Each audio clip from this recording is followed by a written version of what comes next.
because I do think that herO's late game can be really terrifying, so Dark wants to get rid of that. And likewise, Dark on some of these larger maps can sometimes get a little bit out of control as well, so both players seem to be adverse to that. I don't blame them. As we are getting into this and spawning in the top left-hand corner of Babylon in the grand finals of ESL Open Cup number 177 Asia. We have the best Zerg player in all of South Korea representing CranKy Gaming. It is Dark. And spawning in the bottom right-hand corner of Babylon, we have his opponent, his teammate, also representing CranKy Gaming, the best Protoss in all of South Korea, arguably the world. It is herO. Oof. herO putting in a lot of work last night. He was playing in the Team Liquid map contest. He was also playing in WTL, and he was fielded as the ace player against Shopify Rebellion. herO, last night he 2-0'd Beyond, and he also took down Scarlet in the ace match in a very convincing fashion. If you are out there, if you're a Protoss player, or if you're just an enjoyer of StarCraft, I highly recommend checking out herO versus Scarlet, just because it was a thing of beauty the way that herO played that out. Like it was like the perfect PvZ from the Protoss side of things. Like it was crazy. It was actually crazy how herO was just multitasking and macroing and counterattacking and being aggressive so well and so hard. And Scarlet was, you know, keeping or attempting to keep up. She was also on fire that night. Like she herself had performed quite well in her own series against Oliveira. She 2-0'd Oliveira last night, but against herO, it was like seeing someone on another level. It was crazy, actually crazy. Highly recommend checking out that WTL match.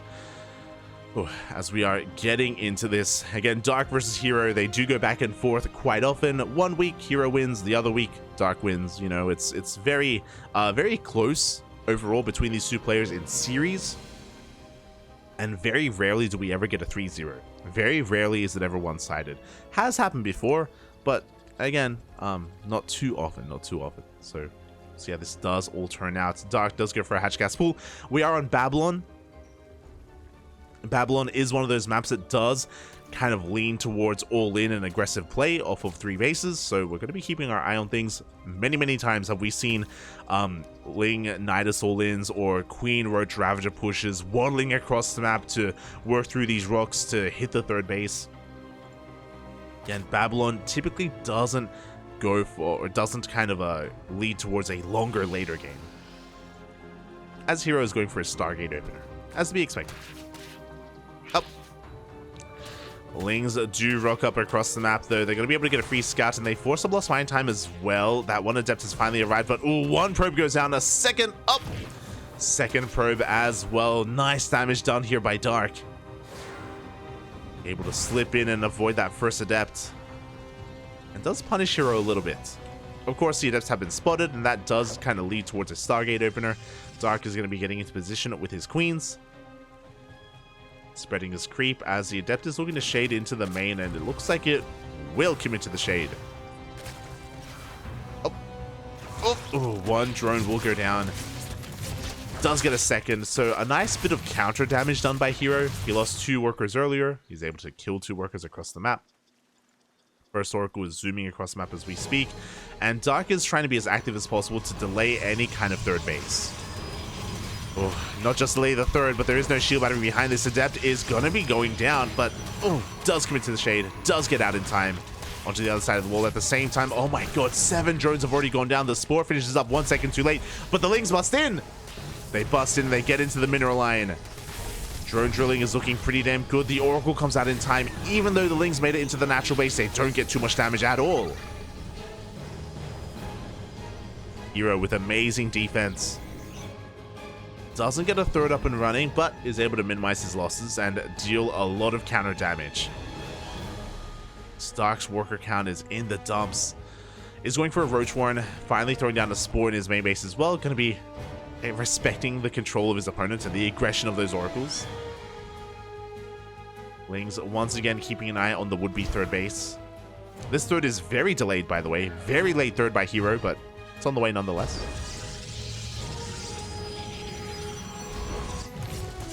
As that third Oracle is zooming across the map. Doesn't find it too much damage, but who is it? Oh, we're getting a little bit of latency here. The Oracles do dive into the main base. Massive stage trap goes off. Ay, ay, ay. As Dark is a little bit preoccupied across the map. Let me just check. My latency seems fine. My connection to Twitch seems okay as well. Okay. Just making sure it's not me. As the Oracles dive back in towards that third base as well. And Dark is going all in. I don't blame him, especially after sustaining so many losses. He is going for that queen walk across the map. That's what we were talking about. Babylon does kind of lend towards this very often, more often than not. Oh, and Dark is all in. Oh, losing 15 drones already this game. We do have a couple of Oracles already at home. No stasis traps are set up. The shield batteries are on the way. They will finish up just in time. And we'll also have an overcharge available.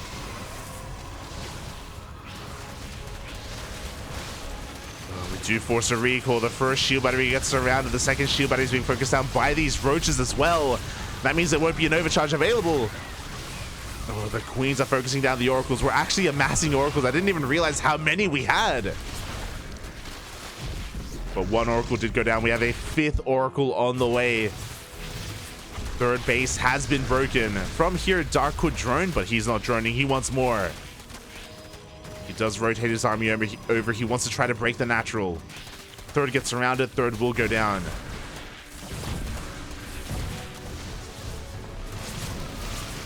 Thankfully, we didn't waste the overcharge at the third base earlier, so herO is able to use it here at the natural base instead. Does have a third shield battery on the way. He's trying to morph in as much as he can, but he's only working with 4 gates. Oh, the pylons! Oh, the pylons are looking to go down as well. They depower the shield batteries. Overcharge is already popped. Vials will connect, depowering everything that's left. The boys are being pulled, and these oracles will eventually clean everything up. But it's too little too late. The Lings flood on in. Oh my god, we're actually not going for the main.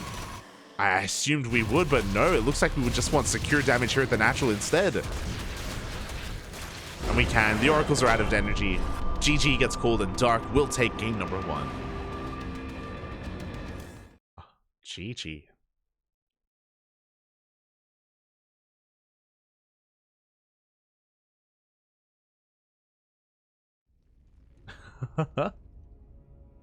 That match was interesting. It was. But GG, well played. herO was doing a great job counterattacking and a great job harassing. He did a lot of economic damage to Dark, and he forced the all-in. Unfortunately, he wasn't quite ready for it. He had shield batteries, sure, and he had a lot of oracles, but he didn't have a lot of units on the ground, just because, I mean, his adepts were dying left and right just because he was being so active with them earlier. And unfortunately, because that third base was delayed as well, we didn't really have as much of a defensive setup at that third either. Oh, so GG, very well done there by Dark, able to take that game in the end. But now we're getting into game 2, and game 2 is going to be taking place on Neo Humanity. And this is when we smurge. This is when we smurge, papi. Oh, there's a lot that can happen on Neo. Some of it's not that great. Oh boy.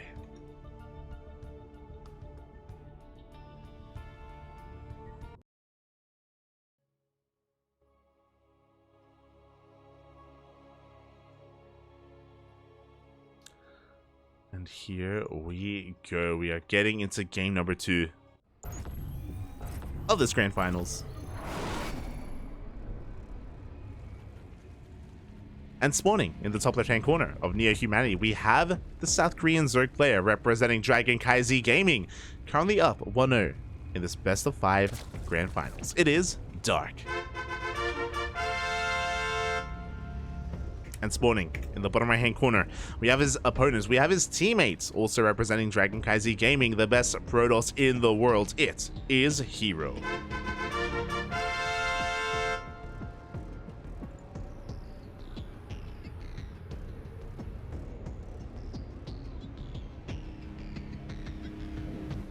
And while Babylon does kind of favor those more aggressive all-in plays, Neo Humanity in a way does, depending on how we open up. And here we go, we had a second drone sent out. Our natural is going to be the forward center base. And we see this base taken quite often. Now, this doesn't mean it's going to be an all-in. Initially, it did. Initially, we saw a lot of all-ins from Serral, from Raynor, and from Dark. By expanding in the center base location, we spread creep, we get across the map very quickly, we power through these rocks, and we hit the third, we hit the natural with queens and with roaches. Like, it hits so quickly, especially with this rich Vespene gas geyser. But that was basically in the weeks following and the week of Katowice, basically, a couple of months ago. Nowadays, we see this kind of sometimes taken as a regular third, just to spread creep and really solidify this location, to have an easier third and fourth base taken behind this as well.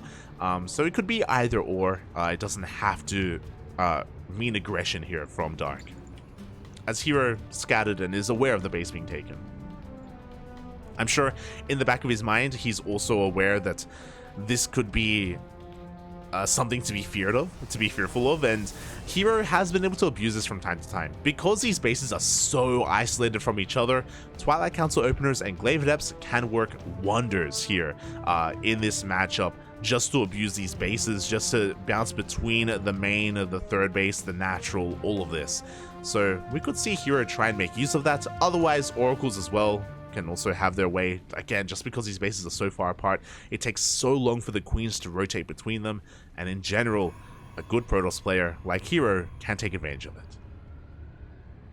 As we did see a cancel on that warp gate, herO just starting up that Stargate as well behind it. Dark should be aware of that Stargate opener. As across the map, we have an Adept just being a little bit annoying, just catching a couple of links here and there. 3 links going down, not too bad. And it will be soon joined by that second Adept as well. Meanwhile, across the map, as the Adepts move out, we do see Dark trying to be a little bit cheeky again, trying to slip into the natural base, but this time the wall is a wall. herO will not be done dirty to. It's spoke too soon!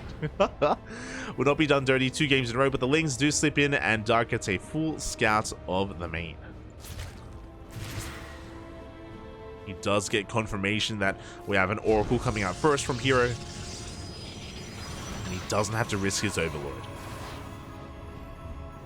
So a really nice scout overall here from Dark. We have more Lings coming out behind this. Again, just applying some pressure, getting eyes on the would-be third base, looking to delay it, maybe even force the Oracle to turn around.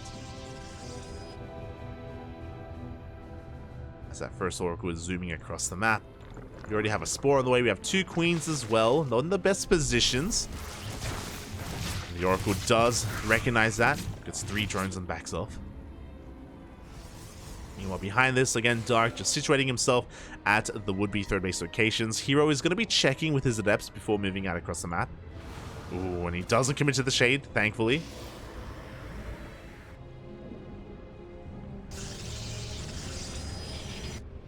As herO moves out with his second Oracle, gets eyes on all these Lings, and the third base is thrown down.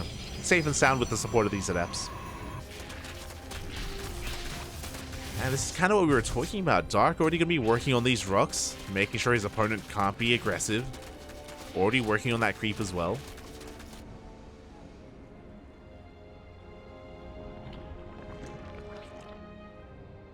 And the Oracles do dip between the bases, get eyes on the third, and they do spot the Roach Warren as it gets thrown down. And this isn't an early Roach Warren. This was like, what, a 4-minute 40 Roach Warren. Pretty standard time here, especially up against the Stargate. Oh, as the Oracles get a couple more drones at that center base.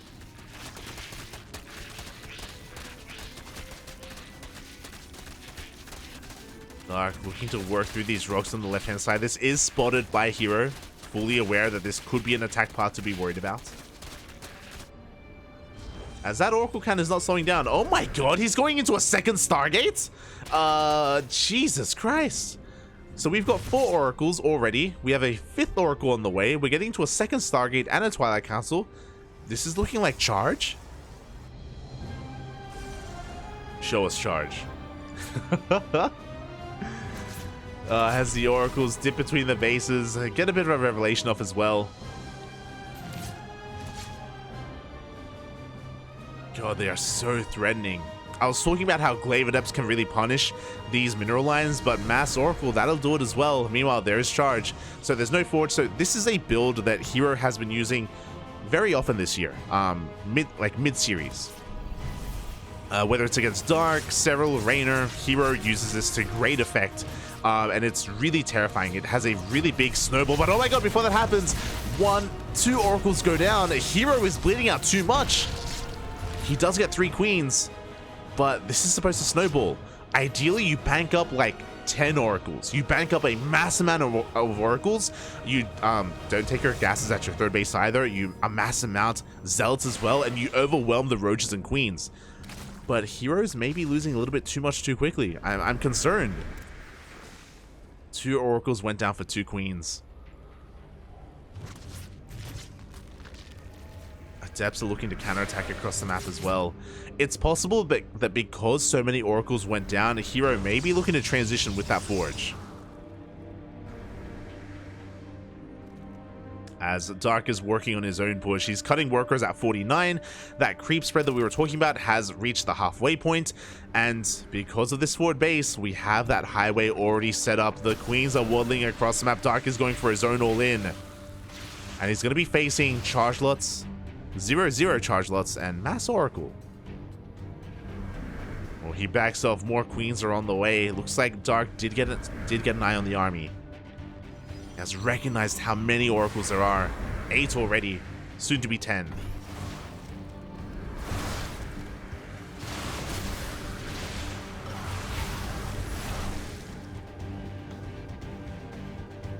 So this build has killed Dark before, but this time Dark is a little bit more prepared for it. He's going to be pulling back his Queens to the safety of that Spore, but the DPS is just so damn high. Oh, every Queen is going to be going down. The Oracles, they reign supreme. At the same time, Dark has to commit with his ground army. As the Oracles take down to the Spore Crawler, they didn't get too much economic damage done, but they are forcing Dark's hand. The wall is not a wall. The Cyber Core is going to be going down. These Oracles don't have the most amount of energy right now. We have an overcharge, but that's not going to be enough. God, but there's so many Oracles. And these Oracles should be able to focus on every single one of these Ravagers. Not just the Ravagers, but the Roaches as well. Is Oracle all we need? Is this all we really need? Vials are trying to connect. The Oracles are running out of energy. Boys are being pulled. And that's it. We have run out of energy on these Oracles, but we have more on the way. The natural base has been broken. The third is looking very heavily fortified, but Dark doesn't care about the third. He's going into the main. More Roaches flooding across the map as we speak. Zealot's having a hard time pushing up this ramp. And it looks like Dark is breaking through. Just barely. We have more Zealots warping in. Vials do connect on one of those Oracles. The Roaches barely get into the mineral line once again.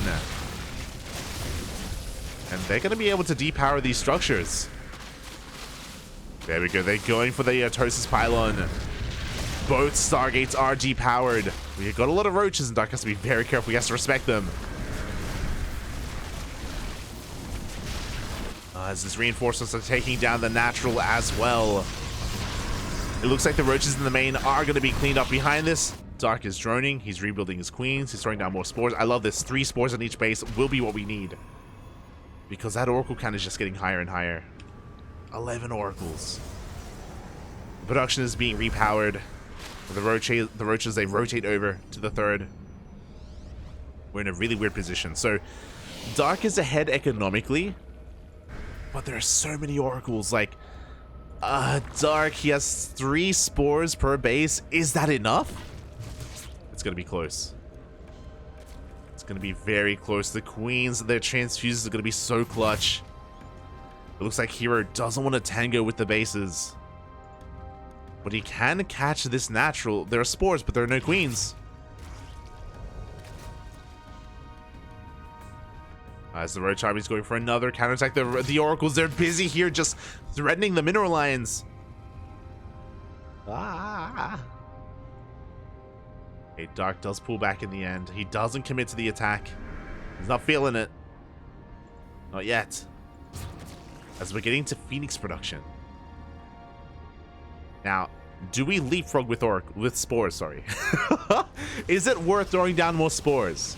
And spreading creep and getting spores on the other side of the map against Mass Oracle? Is it worth it? Spores are repositioning. We're getting more of them. That makes sense. I don't blame Dark. Yep. As the Oracle count gets higher, three spores per race is not enough. Oh, and the Phoenixes have arrived. This is awkward. This should force a Spire out of Dark. We don't even have a lair. Like, we were pretty committed. That's why I kind of want to spread creep. Oh, as Dark is thinking about that counter attack, we do see herO trying to get his natural back up and running. Oh, but we gotta respect the queens. I mean, sorry, we gotta respect the phoenixes. Here we go, the spores slowly moving forward. Did you have the oracles? Yeah, they just dive into the main. They found the lair, and this lair is gonna be focused down. Oof. Doesn't go for the lair itself, as we are committing to a counterattack. A lot of energy was wasted on these oracles. But off of creep, these queens can't transfuse. The spores are trying to come forward, but these queens are looking so vulnerable. We have to pull back. Ay, ay, ay. Zealous charge on forward. Spores are trying to reposition, but they take time. Oh! It looks like the creep has spread. The transfuser keeping the queens alive. The roaches, they take down the zealots. It looks like the ground army of herO has crumbled. And that creep is slowly encroaching upon the bases of herO. The spores moving forward as well. They're leapfrogging back. The siege on siege. Oh, but a lot of queens are going down. Fighting off a creep like this is not going to work out well. Every single queen will fall. Bar three survive.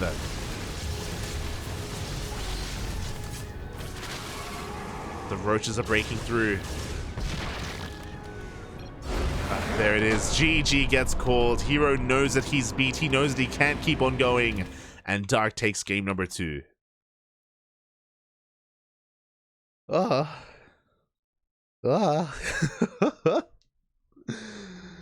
GG. Well played. Dark takes a 2-0 lead. As we move on to the next game. Ooh, oh my god. That was close though. That did feel close. Oh my god. Imagine if herO had made Void Rays instead of Phoenixes. The Phoenixes were a bold move. Unfortunately, the problem with herO's army, as we saw towards the end, is that both his Phoenixes and Oracles are energy based. So over time, they become paperweights. We saw the Oracles ran out of energy. We saw the Phoenixes, after picking up all those queens, also ran out of energy. And there wasn't enough left over to deal with all the roaches. That's the downside of these energy-based units. They can be quite powerful in short bursts, but we saw that it just wasn't enough to really sustain a longer fight and a longer engagement.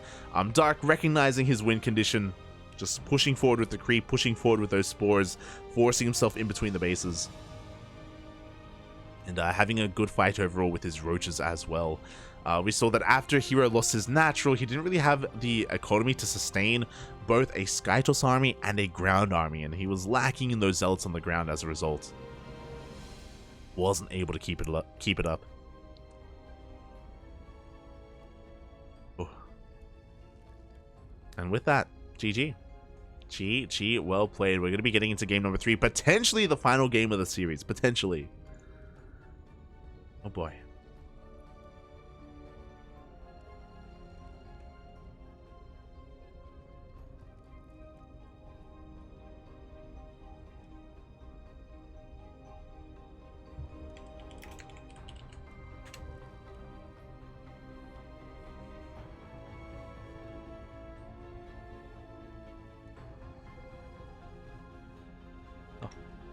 But until then, looks like our players are asking for a minute. Asking for a moment. Oh wait, what was said? I need to translate this.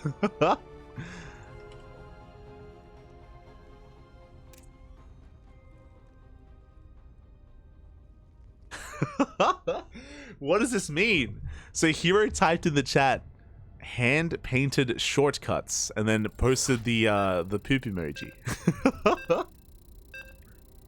I'm pretty sure that means something, obviously. Like, that's maybe a saying in Korean. Sugong Jamsi Jangsiljong? Jamsiljong? Ay, ay, ay.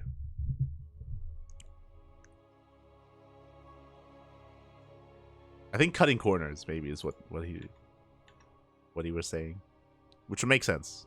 Shortcuts, cutting corners, yeah.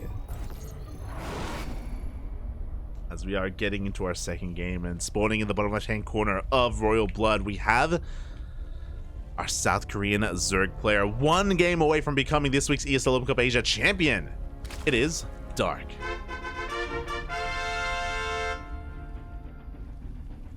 And spawning in the top right-hand corner of Royal Blood, we have his opponent. We have the South Korean Protoss player representing CranKy Gaming, currently down 0-2 in this series. It is herO.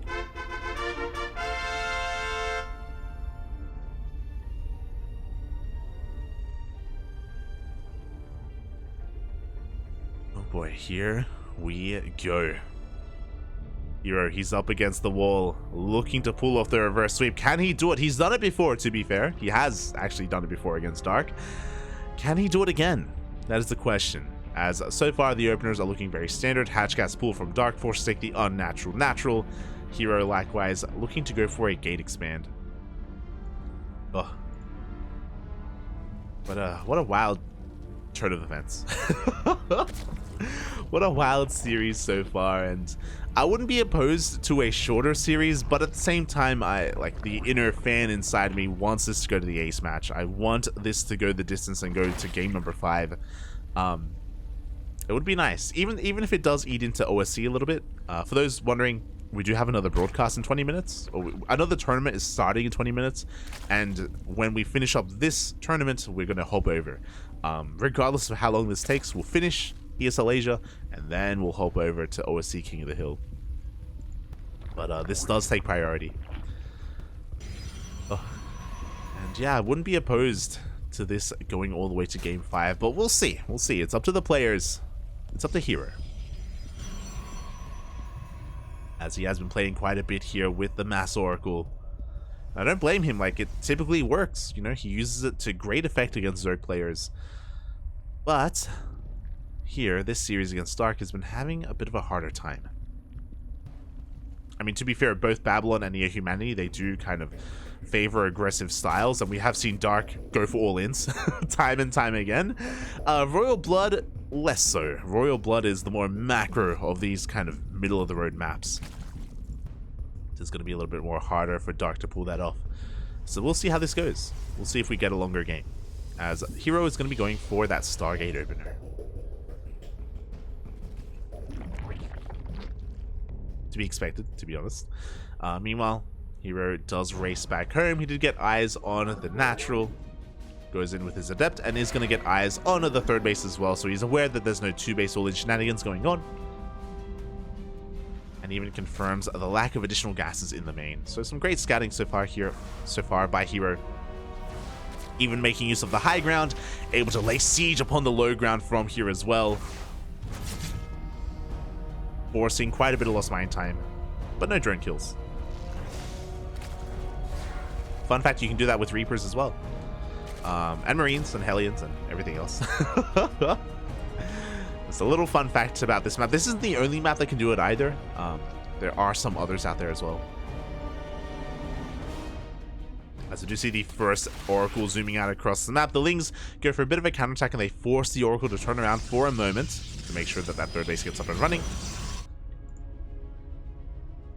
So nicely done here by Dark. Just going to be delaying that Oracle and giving him more time to finish up these spores to get his queens in position as well. As one drone does go down, but that's already quite a bit of hull damage dealt to that Oracle. Meanwhile, a very fast lair is on the way. And we only have one gas. If we don't take another, this is looking like a Nidus, but we do have that second gas on the way at the third base. I love that Dark, whenever he does this, whenever he does take a second or third gas, he usually splits them up between the bases to make it that much more difficult for herO to scout. Speaking of, herO does confirm the timing of the lair, and that is very suspect. That lair should not be thrown down this early on. Second gas geyser has not been scouted. We don't have a roach warren yet, so this could still be for a Nidus. As Dark is droning quite heavily. Lair about to finish up. The Oracles get in between the bases and they get another drone. 4 drones in total. And while Lings do go for that counterattack, additional gases are being taken as well. This could be for a Hydras, and there it is. The Hydra Den gets thrown down. I don't think Dark is one for fast Muta play, and he has gone fast Hydras like this before. Very Miyamika-esque. Thankfully, herO hasn't read this, and he isn't going for Glaives. He's going for a Blink instead. So this is still a good thing for Dark. So Dark is rushing into Ling Hydra, which can be a very potent army.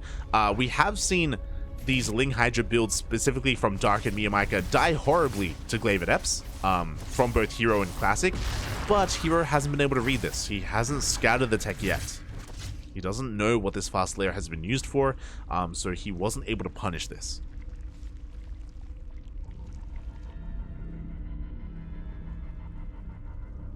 As for all herO knows, it could be a Spire, could be for Mutas. He hasn't checked the gases at the third base yet, or I guess the natural. We can start calling it the natural at this point. Until now, he's going to confirm. He sees the 5th gas geyser, goes for the revelation, and he does get eyes on the Hydras. Not on the Hydra Den, but the Hydras themselves. And Ling Hydra can work insanely well against Blink Stalkers, specifically against Stalker Oracle. As you can imagine, the Hydras shoot up, so the Hydras deal with the Oracles. Meanwhile, the Lings deal with the Adepts, with the Stalkers on the ground as well. This is almost a hard counter. Almost. Of course, it still will come down to control and micro. As Dark is amassing nothing but Ling Hydra, coming in from behind as well. He wants to try to get a surround on those Stalkers, but no, is a little bit mistimed. Is forced back. If the game goes on long enough, this can also seamlessly transition into lurker play as well.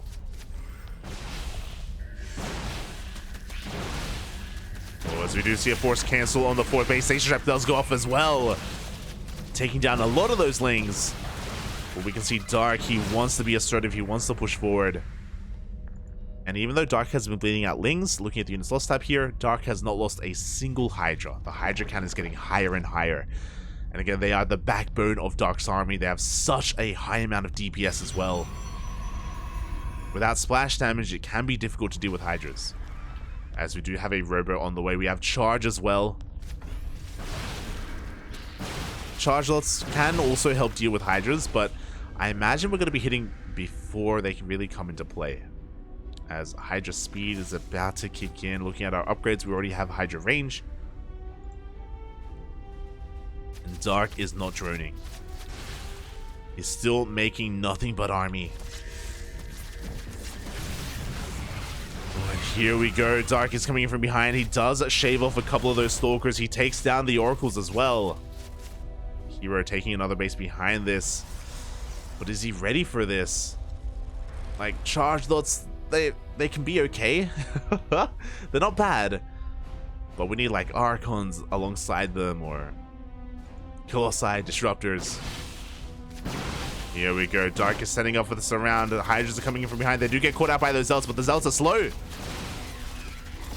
Forcing herO to rotate on over. He does get a kill in that hatchery. And Dark is not stopping. He's committing to his counterattack. Oh, a lot of Stalkers are going down. We are forcing a recall. Dark has to commit. It looks like this 4th base will fall. herO just out of position. herO being forced to push up a ramp into Hydras. That's not going to work out. The base will go down. We do see a Robotics Bay now on the way, but that is so late. 4th base falls, and Dark is going to look to try to push up into the 3rd. The gateways are falling left and right. Again, these Stalkers are having a hard time trading, especially because we do have Lings coming in to reinforce. Dark is going to be forced back, and oh, he's now starting to lose some of these Hydras. These are expensive losses for Dark. Looks like he will back off, but hey, Dark, you know what he has? He has a Lurker Den. Lurker Den did already finish up, and with Lurkers, Dark can go for the 1-2 punch, and there we go, the Lurkers are now on the way.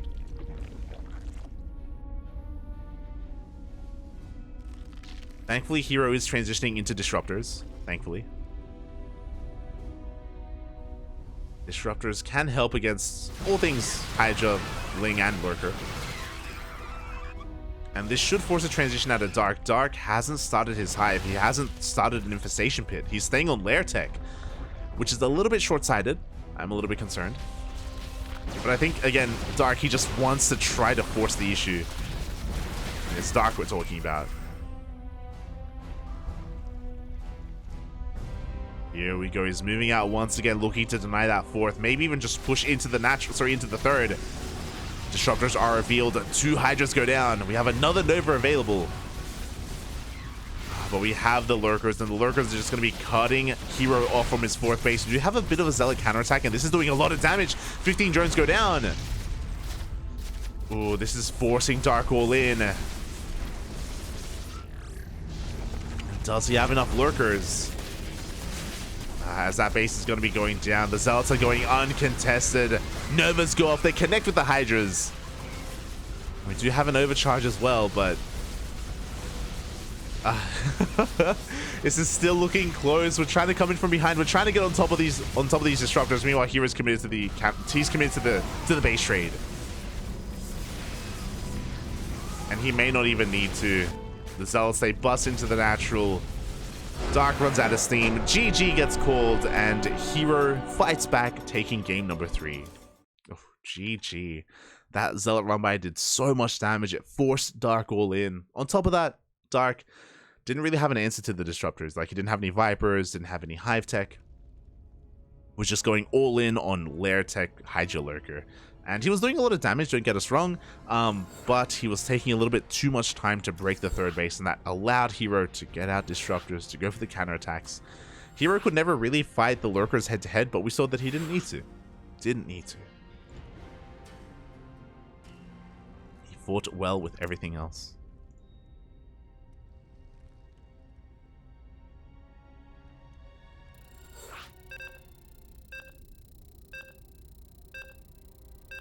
And now, we're getting to game number 4. Game número 4.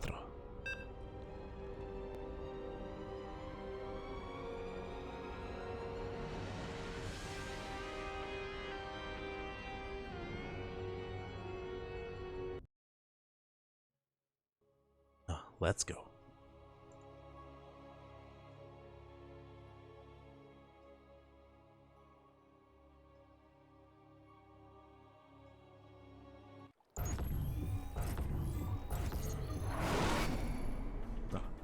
As we are diving into our next game and spawning in the top left hand corner of Gressvan, we have the South Korean Zerg player representing CranKy Gaming.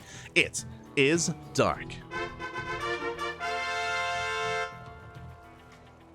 And spawning in the bottom right hand corner of Gressvan, we have as opponent, we have the South Korean Protoss player, also representing CranKy Gaming, but fighting back in that series, putting a point on the board. It is herO. Let's go, Papi. Let's go.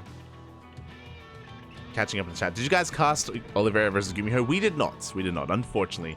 Unfortunately, no one was able to cast it. Neither an English streamer or a Korean streamer. It feels bad, man. Feels bad. We did cast Dark versus Gumiho, though. Did cast that.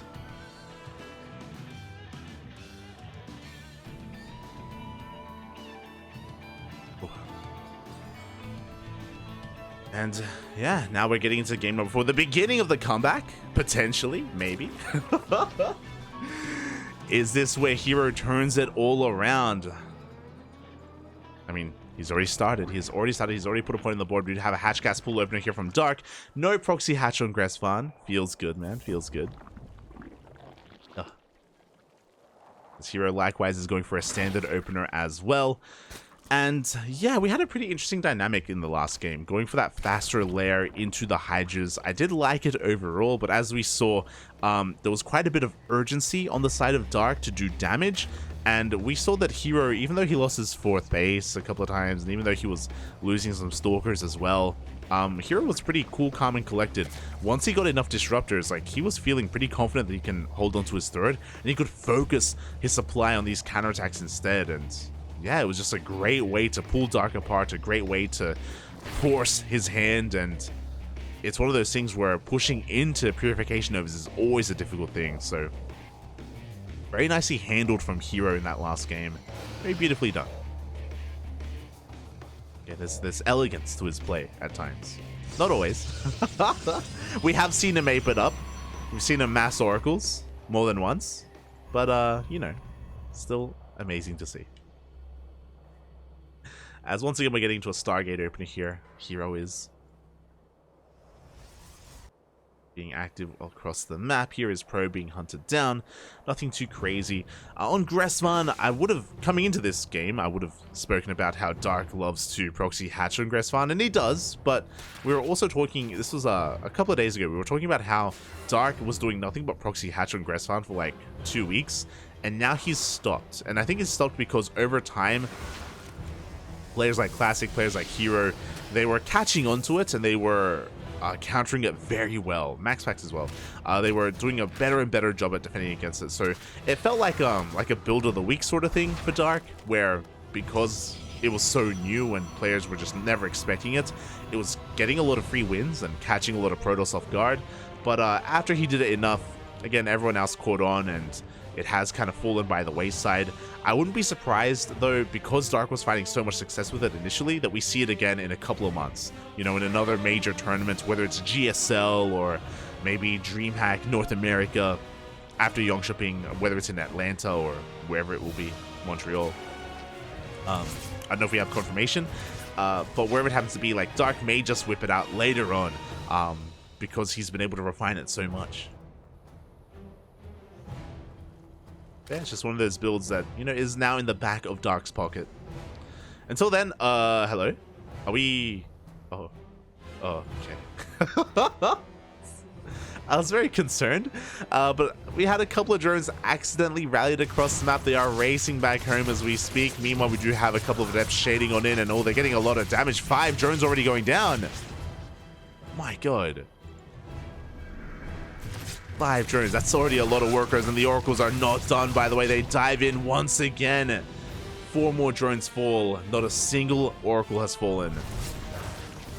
Oh, 11 drones now. At the same time, Dark tries to go for a counterattack. Very unusual third base being taken here by herO. Over towards the north. Linear third. But if we look at the unit loss tab here, 11 workers, 2 lings. herO trading so well. Has to be careful as these oracles are quite low. But they're able to meet up with the third oracle and just keep the pressure up. Meanwhile, Dark just hasn't been able to slow down that third base. Hasn't had the free lava for those lings.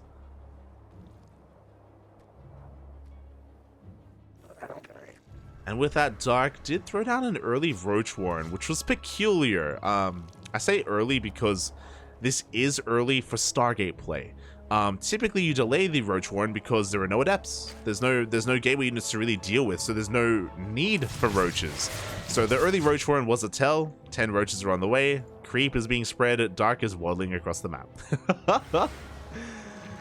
But this is going to be an interesting waddle because typically this push would threaten the natural and threaten the third, because typically we have the triangular third. But because we have the linear third, it's quite further away from this army, from the Zerg. It's going to be a little bit more awkward to actually lay siege upon. So we'll see how this works as Dark is cutting workers at 39, sending nothing but roaches, ravagers, and queens across the map. He is all in, and herO has to try and defend. We have how many? 3 shield batteries on the way. 1 at the natural, 2 at the third, but again, I don't think we're really focusing on the third. We just want to break the natural.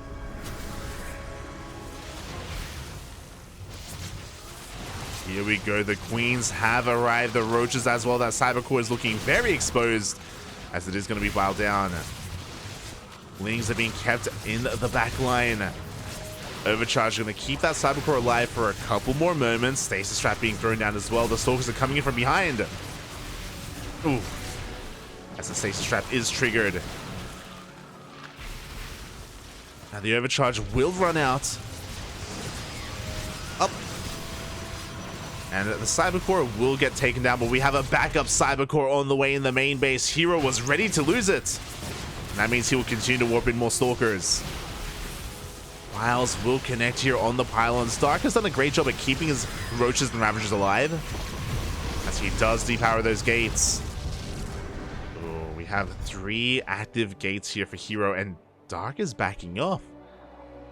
Interesting choice here. He recognizes that he cannot break the natural, that herO has been able to preserve so many Stalkers, as he takes a Stalker or bile to the face and loses some Stalkers. But herO's defensive position is just too powerful. Dark backs off and he drones. Now, thankfully, I was praising Dark earlier for this, as he loses some of these Overlords, but I was praising him for minimizing losses with his Roaches and Ravagers. Like, he kept a lot of his high-tech units alive, his high-gas units alive. Same with his Queens. So, transitioning from here isn't too bad. Obviously, his drone count is awful. He doesn't really have a strong economy, and that is hurting him. Meanwhile, oh, the Overlords are going down one after the other. Oh, 3 Overlords go down, supply blocking Dark, and even though he's attempting to transition, like, this transition is so late and it's so scuffed in a way. Oh god, he is heavily supply blocked. 6 Overlords on the way. Finally, he breaks free. And Dark has just so much freedom to take control of the map, clean up all this creep. Dark doesn't want this creep to recede, so he's going to be rocking up here to try and respread it. Oh, but herO, he takes notice, and he does take down the Queens and the Tumors. Ugh. Dark has to just completely give up map control. Has to focus on droning, focus on teching. We've seen this Dark before. We have an infestation bit on the way. I think Dark is going to be turtling up and working towards lurkers. We have 1-1 on the way. Dark forced to take a more defensive position. Meanwhile, herO, off of a beautiful 3-base economy, is going to be able to throw down the rest of his production, reinforce his army, and just keep on pushing. Now, how does Dark come back in this game? He needs to survive. He needs to survive long enough to get into his tech, and with that infestation bit, he's going to be going for infestors. That will help. Like, fungals will be able to slow things down. We've spoken about this before. We saw this against Gumiho a couple of matches ago. Earlier today, where Dark went Roach Ravager into Infestor into eventually Hive Tech and Hydra Lurker. That should be his goal here. Oh my god, but the Stalkers arrive. The 4th base goes down. Ugh. And Dark is stuck on a 3-base economy. Bit of a Zealot counterattack being set up on the right-hand side. Dark, his aggression is just unparalleled. He gets on top of these Ravagers, and one after another, they're falling down. At the same time, the Zealots are going to be wreaking havoc upon this 3rd base. They are distracting these Roaches and keeping them busy, while the Ravagers go down. Meanwhile, the Adepts commit to the shade. They head into the mineral line. Drones are falling, and these are workers that we cannot afford to lose.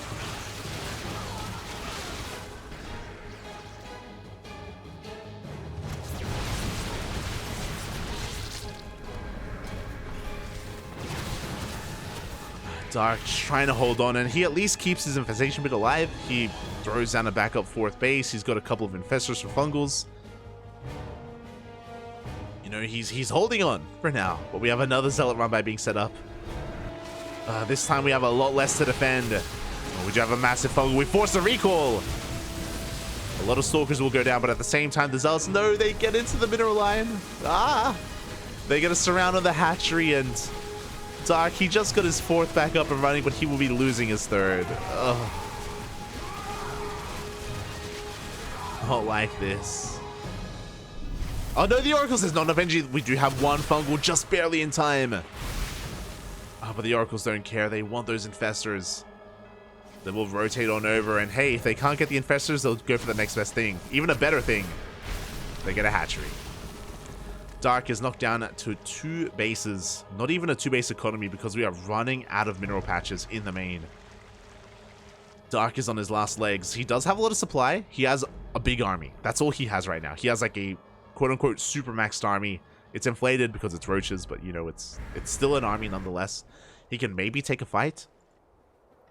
He kept the infestors alive. They are gathering energy for more fungals.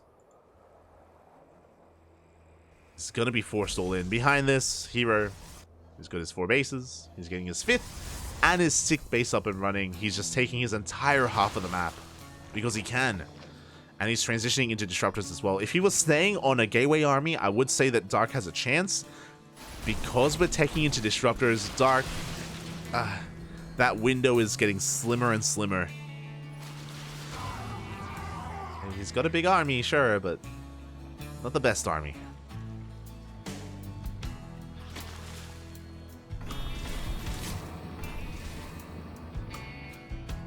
Of revelations are thrown down. I do think that herO is maybe being a little bit premature with this. But there we go. The disruptors are rocking up. herO looking to push up this ramp. The disruptors have arrived. Shells the Novas. No reaction. Ooh, a massive Nova on those roaches, and we have more where that came from. Investors not quite in position. Another Nova will go off on the Ravagers this time instead. Oh my god. We have Microbial Shrouds, but GG gets called, and herO is going to force the ace match. Oh, do I keep messing up the names? Oh, my apologies. GG.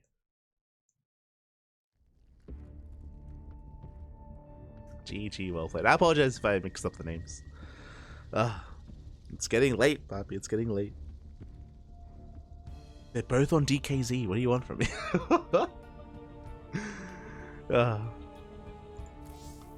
As GG gets called, and we are going to the ace match. Catching up in the chat.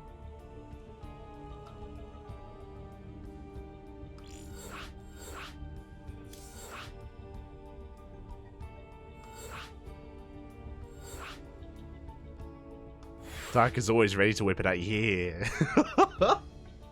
He's always ready, Pop. He's always ready.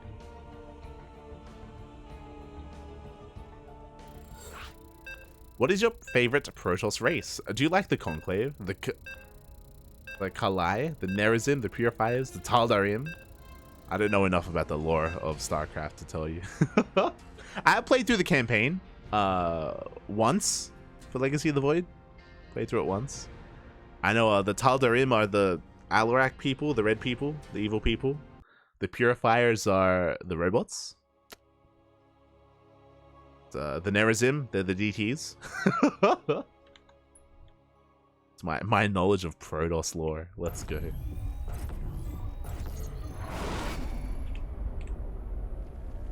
And here we go. This is it. We are going the distance. We're going all the way to the ace matches. Spawning in the bottom right hand corner of Dragon Scales. We have the best Zerg player in South Korea representing CranKy Gaming. It is Dark.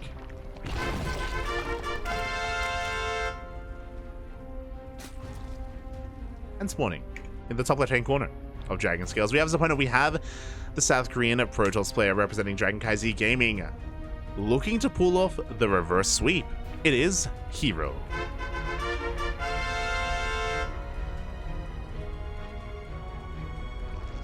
And those Purification Novas were crazy.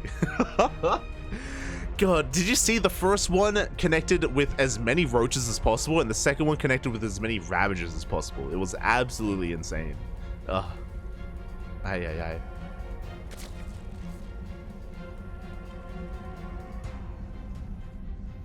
GG. Again, that's kind of what happens when you commit to an all-in and it doesn't quite work out. Like, Dark was still, like, he still preserved his army and he preserved his queens after he failed to break the natural of herO, but it just goes to show, like, how much an economy can really take you. You know, herO, after Dark backed off, herO was up 20 workers. He was up 20 drones, a mineral line. He was taking a 4th base behind it. Like, herO was just in such a beautiful position after defending that Queen Roach Ravager all in, and Dark had a lot of catching up to do. He was kind of stumbling his way through it. And now we're going all the way into the ace match. What does Dark have in store for us this time? Because as we can see, Dark, he is typically the player to assert himself in ZVPs. We have seen some fast layers into Hydras. We've seen some Ling Queen pushes, even on Neo Humanity, if you recall. We saw the Roach Ravager Queen like all in as well. obviously with more success on Near Humanity. But now we're on Dragon Scales, and Dragon Scales is the second smallest map in the map pool, if I'm not mistaken. One of the smaller maps, at least, does have a short rush distance by ground. I wonder what we're going to be seeing. We haven't seen any Nidus play yet here from Dark. We saw it earlier in the day. We saw it against Gumiho, but we haven't seen it against herO. Is this the map to whip it out on? We're here to find out. As herO, once again, is going for that Stargate opener. He hasn't really played around too much with his opening tech. He hasn't gone for a Robo opener or a Twilight Council, just Stargate every single time. Very solid, very standard. Meanwhile, Dark at least was able to take his natural, going to be able to take his third on location as well. Because of his because of his base placement, it does mean that if herO were to transition into Glaives, for example, he'll have a little bit less success with it. Dark is very well set up to defend against that, by being able to expand in a regular pattern.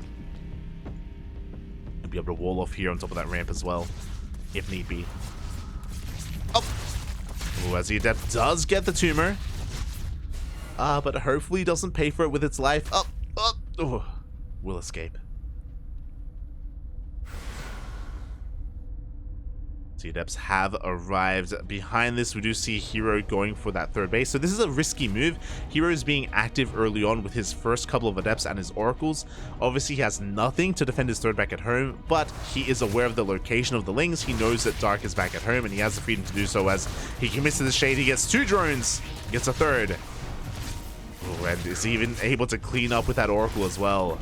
6 drones go down. Now, after those Adepts do go down, Dark is aware that, hey, they're not going to be at home to defend. He's going for a massive Link counterattack, but we have some backup Adepts on the way. The second Oracle rocks up as well, and herO holds on to his third.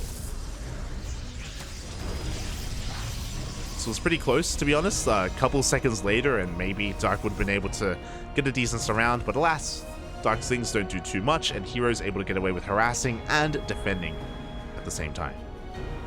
Meanwhile, Dark is going for a very fast lair. This was, what, a 4-minute lair, I want to say? So this is very quick, and I was talking about it before. I was like, hey, we haven't seen a Nidus from Dark this series. Are we going to see it this time? Well, so far, no additional gases. This is looking like a Ling Queen Nidus all in. Additional queens are on the way, Lings or drones as well. We do see Dark just trying to be a little bit aggressive across the map, trying to be a little bit annoying and force Dark back. Well, he does force the Oracles to turn back around. Meanwhile, the lair is done, and show us the Nidus. There it is. Nidus is on the way, so Ling Queen Nidus all in. We have to see it at least once in a series with Dark. And finally, it is time. We do have an Overlord diving in towards the main base. There's plenty of dead space here, or unscattered main here for herO, so Dark is going to be able to take advantage of that. herO hasn't scattered yet. Has he seen the lair? No. Ooh, herO hasn't seen the lair. He hasn't seen the Nidus. He hasn't seen anything. Lings are moving out across the map. They're forcing the Oracles to turn back around, as herO has, Jesus, 4 Oracles to his name. These things are going to be keeping him busy while the Nidus does finish up in the main. Unscouted, bear that in mind. Lings are turning back around, looking to get into that Nidus. Oh, and here we go. Dark has arrived. The Nidus does finish up. The queens are already in. Meanwhile, at the same time, the Lings are going to be threatening that third base, forcing herO to keep some supply back at home, or back at his third. Let's be very careful not to be surrounded. Oh, do we have Transfuse? Oh, 1 second too late. We don't have Transfuse. The Oracles clean up one of those queens, and herO is defending. Oh, hero's trickling on in, but another queen goes down. A second, a third, a fourth queen. Oh my god, every single queen falls. And just like that, herO cleans up the Niduses. Oh, there it is. GG gets called, and herO takes the series, pulls off the reverse sweep, and he is this week's ESL Open Cup Asia champion. GG. herO, he worked up towards 4 Oracles, as he has been doing this series. Not just that, we saw that moment where the queens were off of creep. He focused down the high energy queen as well, and Dark was 1 second away from pulling off a transfuse. Things very quickly snowballed from there. Likewise, even though herO didn't see the lair, even though he didn't see the Nidus, he did have phenomenal Sim City in his bases. He was able to recognize that Lings were threatening his third base as well. He was able to make some magic happen with the minimal amount of units possible. GG. GG. Ugh. And we saw the snowball effect on those queens. GG, well played. As when one queen falls, soon the others will as well. Whenever you pull off a build like that, it is on a knife's edge, and with that, congratulations to herO. He was down 2-0. I thought he was done. I thought the series would end. I thought it was over already, but no, he was able to fight back, showing and flaunting his defensive play, as, again, Dark was very aggressive this series, as he usually is. A lot of different all-ins, and herO was able to, defend in the end and show off his defensive play, his defensive prowess, if you will. GG, well played. Oh, can I fix the overlay? Can I? There we go. But yeah, GG, well played. Congratulations to herO. My condolences to Dark. He made a good show of it. He was a good contender for the finals, but alas, was not able to overcome the might that is herO. And this week, at least, herO will be this week's champion. Congratulations, congratulations. And a shout out to all the other participants of this week's tournament as well. It wasn't just herO, it wasn't just Dark, but we also had, as I quickly double check, we also had some amazing semi-finalists as well in Ragnarok and Gumiho. Unfortunately, we were missing some key Terran players, and the big one was Cure. Cure has been missing, actually, for the past couple of weeks. Now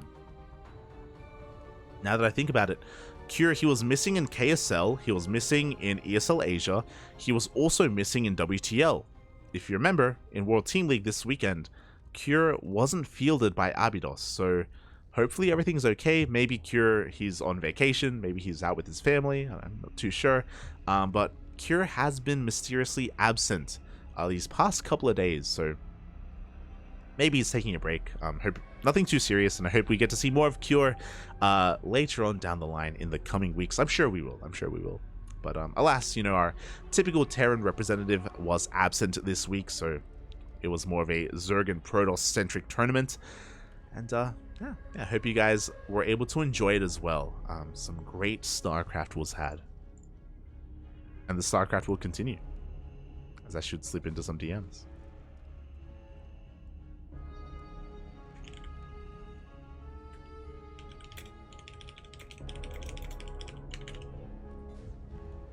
As we are not done tonight, back-to-back broadcasts. We have finished up and wrapped up ESL Open Cup Asia, but we have OSC King of the Hill right around the corner. I believe it already has started. It's already commenced. And we're going to be jumping into it momentarily. OSC King of the Hill, it looks like currently the first match is being played out, and I should head on over to Land of the Americas for that. And the stream is going to be going down for a couple of minutes as we remake as I set up all the assets and set up all the overlays and get ready for our next broadcast. So if you are not satiated, if you want some more StarCraft, if you want some more pro games inside you, then we got you covered. OSC King of the Hill is a very different tournament. It is a King of the Hill format tournament full of best of ones. 15 players. 15 players go in, one player stands strong. As there is one King of the Hill, and that player will stay on until they are eliminated, until they are brought down by another player in a best of one format, and then that player will become the new King of the Hill. So it's a more fun format. It's not really used as often anymore, but you know, it's a nice, unique format, and it's a great way to kind of break the mold and break the norms of all these other tournament structures. It's refreshing. It's refreshing, especially with the extended map pool as well. But we can get more into that later on. Again, thank you so much for tuning in. If you enjoyed this tournament and if you want more of it, this is a weekly tournament. ESL Open Cup Asia every single week on Mondays. Well, it's Monday here in Australia. I know it's like Sunday night in America. But here on Mondays. We have ESL Open Cup Asia every single week. It used to be on Sundays, but starting a month ago, it was moved over to Mondays instead, just to free up some room and to avoid any kind of clashing scheduling conflicts or anything like that. So yeah, we're at a much better time here for the Koreans as well, a little bit later in the evening. So again, if you enjoyed it, if you want some more, next week, ESL Open Cup Asia, we got you covered, as we do cast it every single week. Meanwhile, stick around, as we're going to be getting into our next broadcast as well. So, CranKy Ducklings all over the place. Twitter, Facebook, Instagram, YouTube, Discord. We are all over the place, all things CranKy Ducklings. You'll be notified when we go live on Discord or on Twitter and stuff, if you want to follow us there. Otherwise, thank you. Thank you so much for watching. Thank you so much for tuning in. I'm going to be turning off the stream. The stream will go down because I do have to change the delay. We do have different delays for different tournaments. So I will have to change that. And then when we come back, we got some more StarCraft for you. See you soon. See you soon. Bye-bye. Massage your Marines.